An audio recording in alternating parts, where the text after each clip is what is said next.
Hey y'all, welcome to Nails in the Coffin. My name's Leanne, and this is where I talk true crime, ghost stories, and urban legends, and paint some pretty nails for y'all. Um, Sorry, I got really texting there for a minute.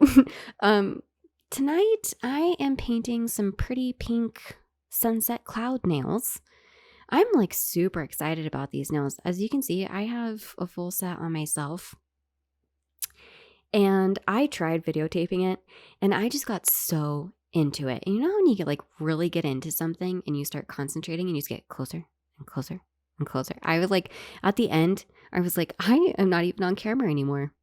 So to make up for it, I am painting a single nail to show you all the process. And I think actually tonight I'm going to be doing a little bit of nail time and talking about my process because I just have a few tips and tricks and that kind of thing um that I just want to gush about it and like talk about it, just spill the tea, if you will. So, while this is going on, I am going to be talking about the ghost story of Okiku. This was actually what inspired The Ring, and I don't know about y'all, but The Ring really fucked me up because it has all the elements. I mean, maybe now looking back on it, we can laugh and be like, The Ring, what a joke. And if you can do that, let me just take a moment and just say, I'm really proud of you. I, however, cannot fucking watch The Ring and still sleep at night and feel good about myself. It literally just fucks me up so bad. So here is the story of Okiku. Okiku was a beautiful servant of Tessan Aoyama. It was her one and only job to care for the plates of, let me back up, okay. Tessan Aoyama he's a samurai. He's married, he's a piece of shit. Okay, you're up to speed. So Okiku, her job was to take care of Tessan's wife's 10 precious Dutch plates. That's it. That's all she did, was just take care of these 10 fucking plates. So Tessan, being a samurai, he was kind of a brat. And one day he woke up and was like, Okiku, you are looking pretty good, girl. So he tries to make advances towards Okiku. Now, there's several different versions of the story. One version says that Tessan came forth and was like, I want to marry you, Okiku, and I will leave my wife. Which, let me just take a beat.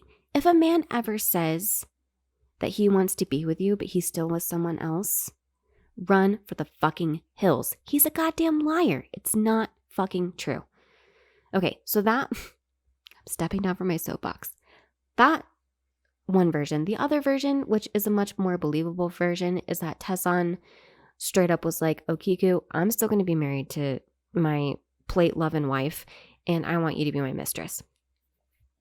Either way, Okiku was not down, and she just refused all of his advances time and time again, and he would not let the fuck up. Classic D-bag move. So Tessan gets really pissed and he hatches a plan. He decides that he's going to take one of the Dutch plates and hide it, blaming the missing plate on Okiku. Now, he knew this would fuck over Okiku because he knew that since it was her one and only job to keep watch over these fucking plates day after goddamn day, that it was punishable by torture and death if one of the plates was missing or broken, what have you. So Okiku opens the cabinet, looks at the plates, counts 1, 2, 3, 4, 5, 6, 7, 8, 9. The fuck? A plate's missing. She freaks out. So there's also some other versions about this. One version says that Okiku was so upset over the missing plate and knowing her eventual, torture and death was to come, that she just completed suicide by jumping into this well that is located at the Himeji Castle where this is all taking place. Did I mention that? I'm not sure. I'm mentioning it now. Second version is that Tessan was like getting real creepy stalkery, and she was just like fed up, and she was literally running from Tesson, tripped, fell in the well to her death. The third, and what I kind of believe is the most likely scenario, considering Tesson was spoiled, was that, and being a samurai, is that he tied Kiku above the well and tortured her for days, and then eventually cut her down, and she fell to her death in the well. Either way, girl ends up dying in the well. So from that night on, night after night, Okiku climbs out of the well, slowly but surely, dripping wet in her gown and her long black hair, and she goes about the castle moaning and groaning, looking for this 10th plate. She finds Tesson in his bed next to his wife, screams in his face about the 10th plate, crying, all upset, before she just wails back to the well. Eventually, Tesson is driven to madness, and he's evicted from the castle. I guess this castle, y'all, has 83 rooms, and it's surrounded by a maze. So that's a big nope and fucking nope for me. Okay, y'all know how I feel about large houses, and I could never live in a castle. And also, mazes scare the fuck out of me. I cannot. I'm so scared of getting stuck in a maze. I love Halloween. I love October. I can never go into a corn maze. It scares me so bad. That's really, yeah, I'm going to admit that right here and now on video. So that is a story of Okiku. And in researching about Okiku and the story and the background, it turns out that it's actually really deeply tied to a lot of Japanese religious beliefs. It's said that, in these religious beliefs, that there is such a thing known as Yuri. I believe I'm saying that right. Yuurei. I tried to look up all of these before. I'm really sorry if I'm mispronouncing some of these. But I believe it's Yuri, which is translated to soul of the dead. So if somebody dies, let's say unexpectedly, let's say they were murdered, they were, died by suicide, or they died in battle, and maybe they didn't have a proper burial, it's said that their souls would be misplaced, because it's believed that everyone has a soul, and that when you die, your soul leaves your body and you join your ancestors. So if you die abruptly, I mean, we've all seen Sixth Sense. We know what happens when you die abruptly. You don't even freaking know that you died, and you're just like wandering around, like hanging out with kiddos and that see dead people. And this is sometimes what happens. So it's said that if your soul is misplaced, you become a vengeful, wandering ghost. And a lot of these ghosts are females, because ladies got it rough. It's also said that they wear traditional white kimonos. They have disembodied hands and feet. I'm sorry if you just heard that. Those are the pipes of my house. It's said that they have disembodied hands and feet, and they're seen during the witching hour from 2 to 3 a.m. And that's what kind of really gets to me, is that it's like that universal witching hour. It's like, how did we get here? I'm gonna do some research on that. But the witching hour really does scare the shit out of me. Anytime I wake up between that hour, I'm like, okay, now I gotta put on SpongeBob for 4 hours. It's just so scary. So that's who Okiku is. She's a vengeful ghost. And so she, goes screaming at Tesson early in the morning. Also, it's said that the Himeji Castle, when it was built in 1333, it has lasted in pristine condition, through riots, through war, through bombings, numerous fights. It's said that the tiles that make up a lot of the castle is made of magic, and that's why it's still in pristine condition.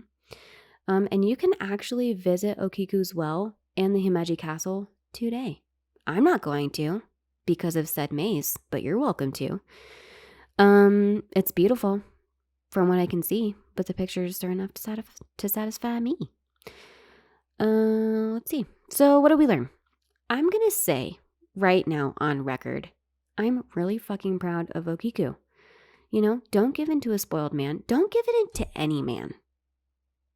And vice versa. I don't mean to be so sexist. Men, don't give in to women either. I mean, just be your authentic self. You do you. And if you don't want to be married to somebody, you don't have to be married to somebody. Honestly, for me, if you're going to force me to marry somebody or you're going to kill me, just fucking kill me. I'm not going to be living like that. You know why? Because I'm going to come back and haunt you as a vengeful fucking ghost. I love this idea. So that's what I learned. Maybe you have some different feelings about that, but I'm really proud that she did not back down, and she comes at him at 3 a.m. next to his fucking wife that made her fucking watch over all those fucking plates, just screams in his face and then goes back in her well. It's horrible, don't get me wrong, but we can appreciate a girl standing her ground. Anyways, so let's move into some nail time. I don't always have time for this segment, so I'm kind of excited to talk about nails for a second. If you also, side note, find me, I have a podcast, full length. I did last week's murder, and it's always looped in with nail time. So if you like to hear my ramblings and, you know, you want more of this, it's longer than 15 minutes, go and find my podcast. It's the same name as my channel. So for nail time, this is a pink, it's called Supreme Pink by Madam Glam. It's like a pink jelly nail. Ugh, I love it. It reeks to high heaven. It smells nasty. So 2 coats of that to get that really nice rich color. And then I used that ballpoint, I talked about it last week too, that ballpoint nail tool, because you can really get a controlled thing, but you just want to make the big fluffs tops of the clouds. Then you take a finer brush, which I have done here, and you dip it in isopropyl alcohol. And then you just want to, and you don't want a lot of alcohol in there because then it bleeds into the rest of the cloud, and then your cloud just looks really wispy. But you want to drag it sideways, not down. Don't be pulling your cloud down. Drag it sideways so it makes little swirls and it really thins out that polish. And then you want to bake it. And what I like to do is I like to thin it out so that a lot of that pink comes through, because as you can see, I like to layer the clouds. So then when you're making your second set of clouds, you know, your cloud in front, you know, in the forefront, you want to make sure that there's a little bit of contrast. Now, the secret to this, y'all, is adding an extra, after you bake it, add an extra layer of white to the top so that the tops of the clouds are really white and the bottoms have like that kind of slight hint of pink and they're a little bit thinner. That's the difference. If you're going to do this at home, that's what's going to make you at least feel like a pro. I'm certainly not a pro, but for fuck sure I feel like it.